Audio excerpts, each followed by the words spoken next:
Court ಆವರಣದಲ್ಲಿ ದರ್ಶನ್ ಹಾಗೂ ಪವಿತ್ರ ಗೌಡ ಸುಮಾರು ದಿನಗಳ ನಂತರ ಎದುರು ಬದರಾಗಿ ನಿಂತಿದ್ರು. ರೇಣುಕಾಸ್ವಾಮಿ ಕೊಲೆ ಕೇಸ್ ಸಂಬಂಧ ಕೋರ್ಟಿನ ವಿಚಾರಣೆಗೆ ಹಾಜರಾಗಿದ್ರು. ವಿಚಾರಣೆಯ ಕುರಿತಾದಂತಹ ಕಂಪ್ಲೀಟ್ ಡೀಟೇಲ್ಸ್ ಇಲ್ಲಿದೆ.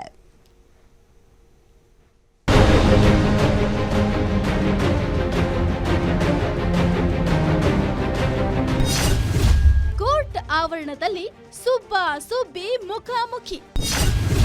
ದರ್ಶನ್ ಅವರ ನೋಡಿ ಹಿಂದಿಂದೆ ಹೋದ ಪವಿತ್ರ.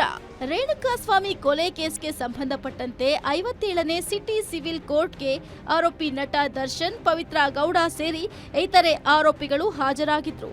ಜಡ್ಜ್ ಜೈಶಂಕರ್ ಅರ್ಜಿ ವಿಚಾರಣೆಯನ್ನ ನಡೆಸಿದ್ರು. ಈ ವೇಳೆ A3 ಪವನ್ ವಿಚಾರಣೆಗೆ ಹಾಜರಾಗಿರಲಿಲ್ಲ. ಆರೋಪಿಗಳ ಪರ ವಕೀಲರು ಕಾಲಾವಕಾಶ ಕೋರಿದ ಹಿನ್ನೆಲೆ ವಿಚಾರಣೆಯನ್ನ ಜೂನ್ 10ಕ್ಕೆ ಮುಂದೂಡಲಾಯಿತು.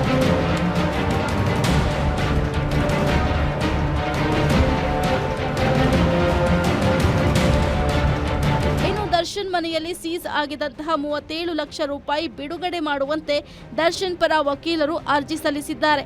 ಇನ್ನು ಹಣ ಬಿಡುಗಡೆಗೆ ಕೋರಿದಂತಹ ಅರ್ಜಿಯನ್ನ ಮುಂದಿನ ಜೂನ್ 3ಕ್ಕೆ ಮುಂದೂಡಲಾಯಿತು. ಇನ್ನು ಮೊನ್ನೆ ತಾನೇ ಹೆಂಡತಿ ಜೊತೆ ದರ್ಶನ್ ಸಖತ್ತಾಗಿ ಸ್ಟೆಪ್ ಹಾಕಿ ವಿವಾಹ ವಾರ್ಷಿಕೋತ್ಸವನ ಆಚರಿಸಿಕೊಂಡ್ರು.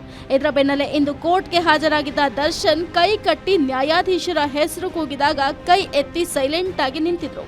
ಇನ್ನು ದರ್ಶನ್ ಸೇರಿದಂತೆ ಎಲ್ಲಾ ಆರೋಪಿಗಳಿಗೆ ಮುಂದಿನ ಜುಲೈ 10ನೇ ತಾರೀಕು ಕೋರ್ಟ್ಗೆ ಹಾಜರಾಗುವಂತೆ ಸೂಚನೆಯನ್ನ ನೀಡಲಾಗಿದೆ. ಇನ್ನು ಕೋರ್ಟ್ ಆವರಣದಲ್ಲಿ ವಿಶೇಷವಾಗಿ ಪವಿತ್ರ ಗೌಡ ಹಾಗೂ ದರ್ಶನ್ ಗಮನ ಸೆಳೆದಿದ್ದಾರೆ.